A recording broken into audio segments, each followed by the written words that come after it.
Everyone, আমি সমক্তি। আজকে আমরা প্রাণীকলা সম্পর্কে দেখব। তো প্রাণীকলাকে মূলত 4 ভাগে ভাগ করা হয়। ফার্স্ট হচ্ছে এপিথেলিয়াল টিস্যু বা আবরণী কলা, সেকেন্ড হচ্ছে কানেকটিভ টিস্যু বা যোগ কলা, থার্ড হচ্ছে মাস্কুলার টিস্যু বা পেশি কলা, ফোর্থ হচ্ছে নার্ভাস টিস্যু বা স্নায়ু কলা। ফার্স্টে আমরা দেখব যে আবরণী কলা বা এপিথেলিয়াল টিস্যু।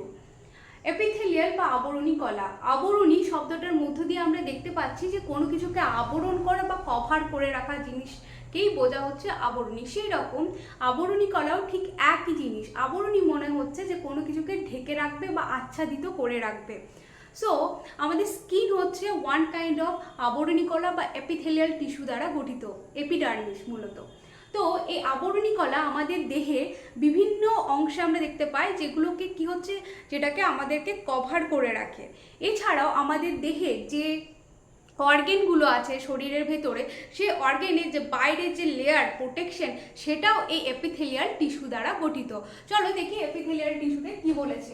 তো অবস্থান, এই কলা ত্বক, বিভিন্ন অঙ্গ ও তন্ত্রের মুক্ত তলে অবস্থিত। অর্থাৎ আমি তো বললাম যে আমাদের স্কিন হচ্ছে একটা এপিথেলিয়াল টিস্যু। বিভিন্ন অঙ্গ, আমাদের দেহে যে বিভিন্ন অঙ্গ আছে, সেই অঙ্গের ভেতরেও আমরা এপিথেলিয়াল টিস্যুকে দেখতে পাই। তন্ত্রের মুক্ত তলে অবস্থিত, অর্থাৎ আমাদের যে অর্গানগুলো আছে, অর্গানগুলোকে যে কভার করে আছে ভেতরে, সেগুলো হচ্ছে এপিথেলিয়াল টিস্যু দ্বারা গঠিত। বৈশিষ্ট্য, এই কলা ভিত্তিপর্দা থাকে, কোষগুলি এক স্তরে বা বহু স্তরে সজ্জিত থাকে। অর্থাৎ এই আবরণী কলার মূল যে বৈশিষ্ট্য হচ্ছে, সেটা হচ্ছে বেসমেন্ট মেমব্রেন। অর্থাৎ এই কলার তার নিচে একটা বেস থাকে, সেই বেসটাকে বলা হয় বেসমেন্ট মেমব্রেন বা ভিত্তিপর্দা। আমরা বলি না কথায় কথায় যে বেসটা ক্লিয়ার হতে হবে, বেসটা স্ট্রং হতে হবে, সেরকম এই কলার যে নিচে যে লেয়ারটা, সেটা বলে ভিত্তিপর্দা বা বেসমেন্ট মেমব্রেন। এই বেসমেন্ট মেমব্রেন তৈরি হয় এক্সট্রা সেলুলার ম্যাট্রিক্স দ্বারা। এই এক্সট্রা সেলুলার ম্যাট্রিক্সের মধ্যে আমরা কি দেখতে পাই, ল্যামিনা বা কোলাজেন, এইসব উপাদানগুলোকে দেখতে পাই। অর্থাৎ যে এটা হচ্ছে এপিথেলিয়াল টিস্যু, এটা হচ্ছে এপিথেলিয়াল টিস্যু। এই এপিথেলিয়াল টিস্যু নিচে যে এই অংশটা, এটা হচ্ছে বেসমেন্ট মেমব্রেন। আর এই বেসমেন্ট মেমব্রেন বা ভিত্তিপর্দা কি দ্বারা গঠিত, এক্সট্রা সেলুলার ম্যাট্রিক্স দ্বারা গঠিত। আর এক্সট্রা সেলুলার ম্যাট্রিক্সে কি পাই, ল্যামিনা এবং কোলাজেন দ্বারা গঠিত উপাদান আমরা দেখতে পাই। এই কোষগুলি এক স্তরে বা বহু স্তরে সজ্জিত থাকে। এখানে আমরা যে লেয়ারটা দেখিয়েছি এপিথেলিয়াল টিস্যুর, এটা হচ্ছে সিঙ্গেল লেয়ার, কিন্তু এটা সিঙ্গেল লেয়ারের সাথে সাথে অনেকগুলো লেয়ারেও থাকতে পারে, সেটাকে বলা হয় স্ট্র্যাটিফাইড লেয়ার। ওকে, তাহলে এটা হচ্ছে এক স্তরেও হতে পারে বা বহু স্তরেও হতে পারে। কোষগুলি ঘন সন্নিবিশিষ্ট, কোষান্তরন্ধ্র থাকে না। এই যে এখানে এপিথেলিয়াল, সিঙ্গেল লেয়ার এপিথেলিয়াল আমরা এঁকেছি, এখানে দেখো কোনো কোষের মধ্যে আমরা কোনো ফাঁক দেখতে পাচ্ছি না, অর্থাৎ ইন্টারসেলুলার স্পেস আমরা দেখতে পাচ্ছি না। এরা পুরোপুরি একদম পুরো ডেন্স, ওকে, কম্প্যাক্টলি অবস্থান করেছে। ওই জন্য বলেছে কোষগুলি ঘন সন্নিবিশিষ্ট, কোষান্তরন্ধ্র থাকে না। এই কলার কোষগুলি রক্ত সরবরাহিত হয় না। অর্থাৎ এই যে আমরা এপিথেলিয়াল টিস্যু দেখতে পাচ্ছি, এর নিচে আমরা দেখতে পাচ্ছি বেসমেন্ট মেমব্রেন। কোনো ডাইরেক্টলি আমরা কোনো ব্লাড ভেসেল আমরা কিন্তু দেখতে পাচ্ছি না। তাহলে এই এই যে এপিথেলিয়াল টিস্যু রয়েছে, এই এপিথেলিয়াল টিস্যুর মধ্যে দিয়ে কিভাবে তাহলে এখানে পুষ্টি যাবে, ওকে, বা অক্সিজেন কিভাবে পরিবাহিত হবে? অক্সিজেন কিভাবে পরিবাহিত হবে সেটা হচ্ছে যে লসিকা বাহু দিয়ে কি যাবে, অক্সিজেন এবং পুষ্টি কিভাবে যাবে না, ডিফিউশন অর্থাৎ ব্যাপনের মাধ্যমে এই এপিথেলিয়াল টিস্যুতে পুষ্টি এবং অক্সিজেন সরবরাহ করা হবে। এরপর বলেছে কাজ, আঘাত ও ক্ষতিকারক প্রভাব থেকে রক্ষা করা। আমাদের যে স্কিনটা কি করছে, পুরো বডিকে কভার করে আছে। অর্থাৎ কি করছে, কোনো কিছু অ্যাটাক করলে আমাদের ফার্স্টে স্কিনের মধ্যেই যায়। কোনো কিছু কামড়ালে, মশা বা কোনো ইনসেক্ট যদি আমাদেরকে বাইট করে, দেন আমাদের স্কিনের মধ্যে ইনফ্লেমেশন দেখতে পাওয়া যায়। ওটা কিন্তু ডাইরেক্টলি পুরো একদম ব্লাডে গিয়ে মিশে যাচ্ছে, সেরকম কোনো ব্যাপার হয় না। তাহলে আমাদের কি বলছে, আঘাত বা ক্ষতিকারক প্রভাব থেকে রক্ষা করছে। ঠিক আছে। সেকেন্ড হচ্ছে যে এই কলা মিউকাস, উৎসেচক, হরমোন ইত্যাদি ক্ষরণ করে, অর্থাৎ এই কলার কি কি তৈরি করতে পারে, গ্ল্যান্ড তৈরি করতে পারে, ওকে, গ্ল্যান্ড তৈরি করতে পারে বা সোয়েট গ্ল্যান্ডও তৈরি করতে পারে, ঘর্মগ্রন্থি যেটা বলা হয়।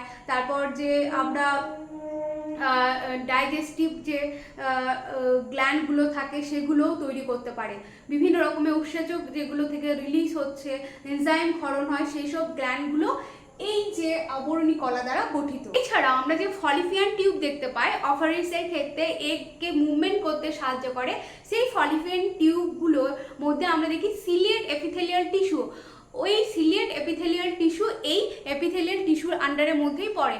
তাছাড়া রেচন এবং শোষণের এই সহায়তা করে এই এপিথেলিয়াল টিস্যু। যোগকলা বা কানেকটিভ টিস্যু হচ্ছে কানেকটিভ, অর্থাৎ কথাটার মধ্যে আছে যে কোনো কিছুর মধ্যে সংযোগ সাধন করাকেই বলছে কানেকটিভ, অর্থাৎ যেসব কলা দেহের অন্যান্য কলা, কোষ অথবা অঙ্গের মধ্যে সংযোগ স্থাপন করে তাদেরকেই বলা হয় যোগকলা বা কানেকটিভ টিস্যু।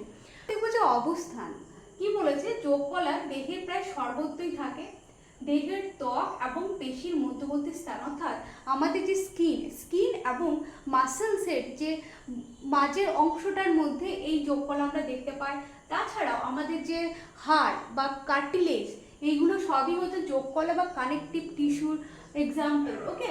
আচ্ছা, তাছাড়া আমাদের রক্ত কি জানি যে আমাদের পুরো বডিকে, যেমন এখানে বলেছে যোগকলা বা কানেকটিভ টিস্যু, অর্থাৎ রক্ত কি করে আমাদের বডিতে পুরো বিভিন্ন অঙ্গ, কোষ প্রভৃতির মধ্যে একটা সংযোগ স্থাপন করতে সাহায্য করে এই রক্ত, ওকে। দেখো আগে পড়েছিলাম যেটাতে এপিথেলিয়াল টিস্যু পড়লাম বা আবরণী কলাতে, সেখানে আমরা কি দেখতে পেলাম যে এদের মধ্যে কি থাকে, ভিত্তিপর্দা বা বেসমেন্ট মেমব্রেন থাকে, কিন্তু এই যোগকলাতে কোনো বেসমেন্ট মেমব্রেন বা ভিত্তিপর্দা আমরা দেখতে পাবো না। কোষের সংখ্যা কম, অন্তঃকোষীয় পদার্থ বা ধাত্রের পরিমাণ বেশি। আগে দেখেছিলাম যে সেল পুরো ডেন্স আছে, ডেন্সলি অবস্থান করেছে, কিন্তু এখানের ক্ষেত্রে আমরা দেখতে পাচ্ছি যে ডেন্স হতেও পারে, না ছাড়াও অন্তঃকোষীয় পদার্থ বা ধাত্রের পরিমাণ, অর্থাৎ ম্যাট্রিক্স যে জেলির মতো একটা পদার্থ দেখতে পায় সেটার পরিমাণ বেশি, ওকে। ধাত্র তরল মানে হচ্ছে এইটা কার এক্সাম্পল, রক্ত বা ব্লাডের ক্ষেত্রে আমরা কি দেখতে পাচ্ছি যে তরল একটা আমরা ধাত্র দেখতে পাই, যেটা কানেকটিভ টিস্যু বা যোগকলার উদাহরণ। অর্ধতরল হচ্ছে কি বলতো, অর্ধতরল হচ্ছে তোমার তরুণাস্থি বা কার্টিলেজ, ওকে। কঠিন এই কানেকটিভ টিস্যুর মধ্যে কঠিন আমাদের যে বোন বা হাড় বা অস্থি, সেটা হচ্ছে এই কানেকটিভ টিস্যুর কঠিন, যেটার এক্সাম্পল, অর্থাৎ বোনস। কাজ আমরা আগেই দেখলাম যে বিভিন্ন দেহের আমাদের যে অন্যান্য কলা, কোষ অথবা বিভিন্ন অঙ্গের সাথে সংযোগ স্থাপনের এই কাজ করে এই যোগকলা, অর্থাৎ কি হচ্ছে যে বিভিন্ন কলা ও অঙ্গের মধ্যে সংযোগ রক্ষা করা এর কাজ। এছাড়াও আমাদের দেহে যে পুষ্টি মিন্স যে নিউট্রিশন বা আমাদের যে শ্বাসকার্য, আমরা যে অক্সিজেন, এটা পরিবহনে কে সাহায্য করে, ব্লাড। এই যে শ্বাসকার্য বা পরিবহনের জন্য আমাদের ব্লাডের মধ্যে যে আরবিসি অর্থাৎ লোহিত রক্ত কণিকার মধ্যে আমরা হিমোগ্লোবিন পাই, তো এই হিমোগ্লোবিন কি করে, অক্সিজেনটাকে পরিবহন করে। তাহলে এই রক্তের যে মূল যে কাজ আমরা দেখতে পাচ্ছি যে রক্ত হচ্ছে এক ধরনের কানেকটিভ টিস্যু, এর কাজ হচ্ছে বিভিন্ন অঙ্গের মধ্যে বা টিস্যুর মধ্যে কি করা, অক্সিজেনকে পরিবহন করা, তার সাথে সাথে পুষ্টিকে প্রদান করতে সাহায্য করে। অস্থি কলা প্রাণী দেহের ভার বহন করে এবং কাঠামো গঠন করে। আমাদের যে বোনস বা অস্থি, সেটা আমাদের কি দিয়ে একটা স্ট্রাকচার প্রদান করে, ঠিক আছে। যেমন আমরা কি পড়েছিলাম সাইটোস্কেলিটন, যেটা সেলের স্ট্রাকচারকে প্রোভাইড করে বা মেনটেন করে রাখে, সেরকম আমাদের দেহের যে স্ট্রাকচার সেটাকে মেনটেন করে রাখে কে, এই বোনস বা অস্থি, অর্থাৎ একটা স্ট্রাকচার কাঠামোকে মেনটেন করে রাখে এবং কি হচ্ছে বা বহন করে, ভার বহন করে এবং কাঠামোকে গঠন করে। পেশিকলা বা মাসকুলার টিস্যু, মাসকুলার মিন্স হচ্ছে মাসেলস, অর্থাৎ আমাদের যে মাসেলসে যে আমরা টিস্যু দেখতে পাই সেটা হচ্ছে মাসকুলার টিস্যু। তো এটা কি একবার দেখব। মায়োফাইব্রিন যুক্ত পেশিকোষ দ্বারা গঠিত সংকোচন এবং প্রসারণের সক্ষম সম্পন্ন কলাকে বলা হয় পেশিকলা, অর্থাৎ মায়োফাইব্রিন যুক্ত। এই মায়োফাইব্রিলের মধ্যে আমরা যে প্রোটিন, আমরা যে দুটো প্রোটিন পাই সেটা হচ্ছে অ্যাক্টিন এবং মায়োসিন, অর্থাৎ মায়োফাইব্রিল মানে হচ্ছে কি দেখতে পাই, অ্যাক্টিন এবং মায়োসিন প্রোটিন দ্বারা গঠিত, অ্যাক্টিন এবং মায়োসিন। ওকে, এই প্রোটিন দুটো থাকে, এই প্রোটিন দ্বারা তৈরি হয় এই পেশিকলা, অর্থাৎ মায়োফাইব্রিল যুক্ত পেশি কোষ দ্বারা গঠিত সংকোচন প্রসারণের ক্ষমতা সম্পন্ন কলাকে বলা হয় পেশিকলা। অর্থাৎ কি, কন্ট্রাকশন অ্যান্ড রিল্যাক্সেশন, এটা আমরা দেখতে পাই পেশিকলার ক্যারেক্টারিস্টিকের মধ্যে। এই পেশিকলাকে মূলত 3 ভাগে ভাগ করা হয়। একটা হচ্ছে স্কেলিটাল মাসলস, সেকেন্ড হচ্ছে স্মুথ মাসল, আর হচ্ছে কার্ডিয়াক মাসল। অর্থাৎ স্কেলিটাল মাসল অর্থাৎ যেসব মাসল স্কেলিটনের সাথে যুক্ত থাকে তাকে বলে স্কেলিটাল মাসল। এই যে স্কেলিটাল মাসল, এটা কি আছে, স্কেলিটনের সাথে যুক্ত আছে, ঠিক আছে। তো কি বলেছে, এটা কি ক্যারেক্টারিস্টিক দেখতে পাবে। এই স্কেলিটাল মাসলস দেখতে এইরকম হয়। এটা কি হচ্ছে, ইলংগেটেড হয়, ভলিন্টারি অর্থাৎ ঐচ্ছিক, মানে নিজের ইচ্ছা মতো আমরা এটাকে মুভমেন্ট করতে পারি, ঠিক আছে। যেমন নিজের ইচ্ছা মতো মুভ করতে পারছি, তাহলে হচ্ছে এটা হচ্ছে ভলিন্টারি অর্থাৎ ঐচ্ছিক, নিজের ইচ্ছা মতো আমি মুভ করতে পারবো। দেখো এখানে যে মাল্টি নিউক্লিয়েট অর্থাৎ একটা সেলের মধ্যে অনেকগুলো নিউক্লিয়াস আমরা এখানে দেখতে পাই। এই যে এটা দেখতে পাচ্ছি, এটা হচ্ছে nucleus, multi nucleate. Striated dark and light band, অর্থাৎ এই যে আমরা ব্যান্ড দেখতে পাচ্ছি এটাকে বলে ডার্ক ব্যান্ড, আর এই যে হালকা সেটা বলে লাইট ব্যান্ড। ওকে, অর্থাৎ স্টেরিয়েট, ডার্ক ব্যান্ড বা লাইট ব্যান্ড প্রেজেন্ট আছে। আর এটা কি কাজ করছে, তাহলে কি দেখলাম, ইলংগেটেড, ভলেন্টারি অর্থাৎ নিজের ইচ্ছা মতো আমরা যেটাকে মুভ করতে পারবো মাসলসকে। ই সেল উইথ মাল্টি নিউক্লিয়েট অর্থাৎ একটা সেলের মধ্যে অনেকগুলো নিউক্লিয়াস এখানে উপস্থিত থাকে। স্টেরিয়েটেড অর্থাৎ ডার্ক এবং লাইট ব্যান্ড আমরা দেখতে পাচ্ছি স্কেলিটাল মাসলের সাথে। স্কেলিটাল মাসল কেন নাম রেখেছে, কারণ এটা স্কেলিটনের সাথে অ্যাটাচ থাকে বলে এটার নাম হয়েছে স্কেলিটাল মাসলস। এটা কাজ কি, মুভমেন্ট করা। এই যে আমরা পায়ে হাঁটছি, এখানে তো মাসলস আছে, পায়ের মাসলস আছে, তো এই যে মাসলস কি কাজ করে, মুভমেন্ট করে। মানে কিছু একটা পড়লো হঠাৎ করে, আমরা দেখি যে কোনো কিছু একটা হাতে গরম ছ্যাঁকালে আমরা সরিয়ে নিই, অর্থাৎ কি হচ্ছে, মাসলস সাহায্য করছে যে আমাদের হাতটাকে সরিয়ে নিতে। তাহলে কোনো কিছু মুভমেন্টে বা কোনো কিছু স্টিমুলি দিলে পরে সেটাকে রেসপন্স করতে এই মাসলস কিন্তু সাহায্য করে, অর্থাৎ চলন গমনে সাহায্য করে এই স্কেলিটাল মাসল। স্মুথ মাসলকে, স্মুথ মাসল হচ্ছে স্মুথ, ওকে, রিল্যাক্স থাকে পুরো স্মুথ, এখানে কোনো যেমন অনেক কিছু ব্যাপার ছিল, এটা স্মুথ। স্মুথ কোথায় থাকে, এইসব মাসল যে কোনো আমাদের যে অ্যালিমেন্টারি ক্যানেলের আমরা যে খাবার খাচ্ছি না, এই যে পুরোটা মুখ থেকে পুরো ভেতরের যে একদম খাবার যাচ্ছে পৌষ্টিক নালী, এটা বলে অ্যালিমেন্টারি ক্যানেল। তো অ্যালিমেন্টারি ক্যানেলে কি হয়, আমাদের প্যারিস্টেলসিস অর্থাৎ যে খাবারের যে খাবার আমরা খাওয়ার পর যখন খাবার অটোমেটিকলি কিন্তু আমাদের বডির মধ্যে পুরো মুখ থেকে পুরো একদম নালীর মধ্যে, পৌষ্টিক নালীর মধ্যে প্রবেশ করে। এটা কিন্তু আমরা যদি উল্টো দিকে ঘুরে থাকি কিন্তু মুখ থেকে বেরিয়ে যায় না, অটোমেটিকলি একদম পুরো মুখ থেকে একদম স্টোমাকের মধ্যে দিয়েই যাবে। এই যে মুভমেন্টটা, এটা হচ্ছে প্যারিস্টেলসিস মুভমেন্ট। এই প্যারিস্টেলসিস মুভমেন্টে সাহায্য করে এই স্মুথ মাসল সেল। এটা হচ্ছে ইনভলেন্টারি অর্থাৎ অনৈচ্ছিক, এটা কখনো কি হয় না, এটা কখনোই মানে তুমি নিজের ইচ্ছা মতো করতে পারবে না। তুমি যখন তখন তুমি খেতে পারো তো। এবার খেতে পারার জন্য যে আমাদের যে অ্যালিমেন্টারি ক্যানেলে যে সংকোচন প্রসারণ হয়, মাসলসে যে মুভমেন্ট হয়, এটা কি বলা থাকে যে তোমাকে 6টা থেকে 9টার মধ্যে খেতে হবে বা তুমি রাত 1টায় খেতে হবে, এটা কোনো নির্দিষ্ট থাকে না। অর্থাৎ এ অলওয়েজ কাজ করে, ঠিক আছে, কখনো টায়ার্ড হয় না, মানে এই পেশি কখনো ফ্যাটিক বা ক্লান্তি এই পেশির মধ্যে থাকে না। তাহলে হচ্ছে ইনভলেন্টারি অর্থাৎ অটোমেটিকলি সারাক্ষণ অনৈচ্ছিক, মানে আনকনসিয়াস ওই কাজ করতেই থাকবে। ওকে, ইউনিনিউক্লিয়েট অর্থাৎ এই সেলের মধ্যে একটা করে নিউক্লিয়াস থাকে, প্রত্যেকটা সেলের মধ্যে একটা করে নিউক্লিয়াস দেখতে পারে, ঠিক আছে। নো স্টেরিয়েশন, এখানে কি দেখলাম যে ডার্ক ব্যান্ড বা লাইট ব্যান্ড এখানে আমরা পাচ্ছিলাম, এটা যে ডার্ক ব্যান্ড এটা লাইট ব্যান্ড, কিন্তু এখানের মধ্যে কোনো ডার্ক ব্যান্ড বা লাইট ব্যান্ড আমরা পাচ্ছি না। এটা কি হচ্ছে, প্যারিস্টেলসিস। ওই যে বললাম যে আমরা যে খাবার গ্রহণ করি সেটা আমাদের পুরো অ্যালিমেন্টারি ক্যানেলের মাসলস মুভমেন্ট করে নিচের দিকেই চলে যায়, মুখ দিয়ে উল্টো দিকে বেরিয়ে পড়ে না। এই যে পদ্ধতিটা, এটা স্মুথ মাসল সেল এটাকে মেনটেন করে। ওকে, কার্ডিয়াক মাসল মানে হচ্ছে, কার্ডিয়াক মানে হচ্ছে হার্ট, ওকে, আমাদের যে হার্ট। তো এই হার্ট অলওয়েজ কি কি হচ্ছে, কাজ করছে, অলওয়েজ পাম্প হচ্ছে, মানে always say contraction and relaxation হচ্ছে। এটা হচ্ছে ইনভলেন্টারি, এটা হবে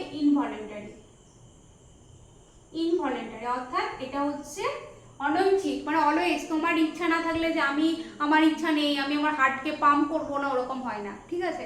বা আমার ইচ্ছা করছে না, আমার হার্ট ব্রেক হয়ে গেছে, আমার হার্টকে আর পাম্প করতে দেবো না, এরকম কিন্তু কোনোদিনও হয় না। দ্যাটস মিন হচ্ছে হার্ট নিজেই কাজ করে, মানে জন্ম থেকে পুরো আগে পর্যন্ত যতক্ষণ আমরা পৃথিবীতে আছি, heart always working, not fatigue, কখনো ক্লান্ত হয় না। ওকে, তাহলে হার্ট তার নিজের কাজ সবসময় করে।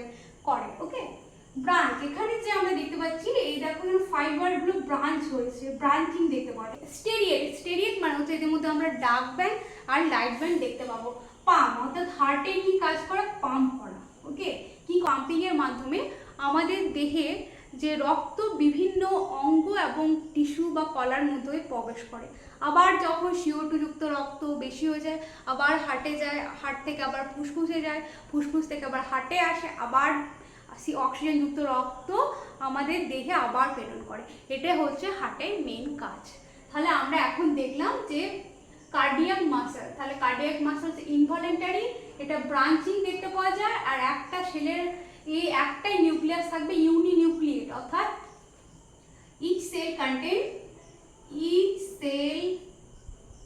contain single nucleus. ওকে, এটা হচ্ছে হার্ট পাম্পিং এর কাজ। টিস্যু বা স্নায়ুকলা বা নার্ভাস টিস্যু কি, দেখো আমি এই যে পেন হোল্ড করে আছি, আমি বুঝতে পারছি কোনো কিছু জিনিসকে হোল্ড করে আছে, তাহলে সেন্স করতে পারছি যে কোনো কিছু আমি হাতে হোল্ড করে আছি।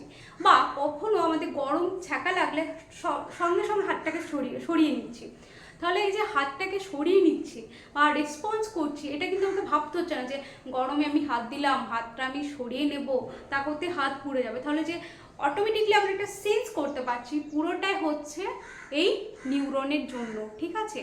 তো এই স্নায়ু কোষ হচ্ছে অসংখ্য নিউরন সম্মিলিত একটা কোষ, যেগুলো আমাদের সাথে যে পরিবেশে যে বাহ্যিক যে সম্পর্ক সেটাকে সামঞ্জস্য করে রাখে বা সেটাকে বুঝতে সাহায্য করে।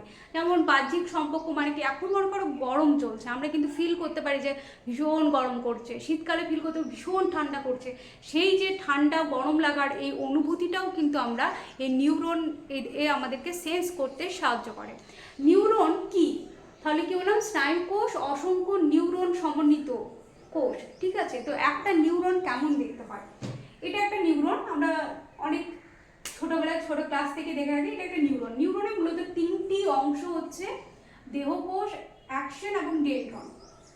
ওকে, তো এই যে দেহকোষ মানে এই যে অংশটা, যেটাকে বলা হয় সেল বডি বলা হয় ইংলিশে, সেল বডি। এই সেল বডির মধ্যে আমরা কি পাচ্ছি, নিউক্লিয়াস পাচ্ছি, আর এটা পাচ্ছি ডেনড্রাইট, আর এটা হচ্ছে ডেন্ড্রন। তার যে নিচে যে লম্বা অংশটা সেটাকে বলা হয় অ্যাকশন। এই অ্যাকশনের মধ্যে আমরা কি দেখতে পাচ্ছি, যে সেল বডির অ্যাকশনের যে জাংশন সেটা বলে অ্যাকশন হিলক। ওকে, অ্যাকশন হিলক বলা হয়। আর এই যে অ্যাকশনের ওপর যে কভার করা আছে না, এটাকে বলা হয় মায়োলিন শিট। আর এই মায়োলিন শিটের দুটোর মধ্যে যে দুটো যে ডিফারেন্স, এই যে নোট অংশটা, সেটাকে বলা হয় র্যানভিয়ারের পর্ব। আর এখানে থাকে একটা সোয়ান কোষ বা সোয়ান সেল দেখতে পাই। আর লাস্টের দিকে আমরা দেখতে পাই কি, প্রান্তব্রুশ। এই যে প্রান্তব্রুশ আর ওই ডেনড্রাইটের যে সংযোগস্থল সেটাকে বলা হয় সাইন্যাপ, অর্থাৎ একটা নিউরনের সাথে আরেকটা নিউরনের যে কানেকশন, এই যে কানেকশনটা আমরা দেখতে পাই, অর্থাৎ একটা নিউরনের সাথে আরেকটা নিউরনের কানেকশন হচ্ছে একটা নিউরনের প্রান্তপুরুষ, আর আরেকটা হচ্ছে আরেকটা নিউরনের ডেনড্রাইটের যে সংযোগস্থল, এটাকে বলা হয় সাইন্যাপ। অর্থাৎ এখান থেকে কোনো সিগন্যাল এলো, এই সিগন্যালটা কোথায় গেল, এই প্রান্তপুরুষে, এই প্রান্তপুরুষ থেকে আবার এই সিগন্যালটা কে অ্যাকসেপ্ট করলো, আরেকটা নিউরনের ডেনড্রাইট এই অংশে এই সিগন্যালটাকে অ্যাকসেপ্ট করলো। এই যে একটা সিগন্যাল এলো, এটাকে অ্যাকসেপ্ট করলো, এই দুটো নিউরনের যে সংযোগ স্থল, এটাকে বলা হয় সাইন্যাপস। এরপর হচ্ছে অবস্থান কোথায় দেখতে পাই। দেখো স্নায়ুকলা বা এই যে নিউরন, আমরা আমাদের ব্রেনে তো অসংখ্য নিউরন আছে, তার সাথে সাথে আমাদের স্পাইনাল কর্ডের অসংখ্য আমরা নিউরন দেখতে পাই। এছাড়াও আমাদের প্রত্যেকটা বডি, প্রত্যেকটা পার্টেই আমাদের নিউরন সেন্স করছে অ্যাভেলেবেল। ওকে, তাহলে আমাদের বডিতে অসংখ্য নিউরন দ্বারা গঠিত, সেই জন্যই আমরা সেন্স করতে পারি। এই যে টাচ করছি, এখানেও নিউরন আছে বলে টাচ করার অনুভূতিটা পাচ্ছি।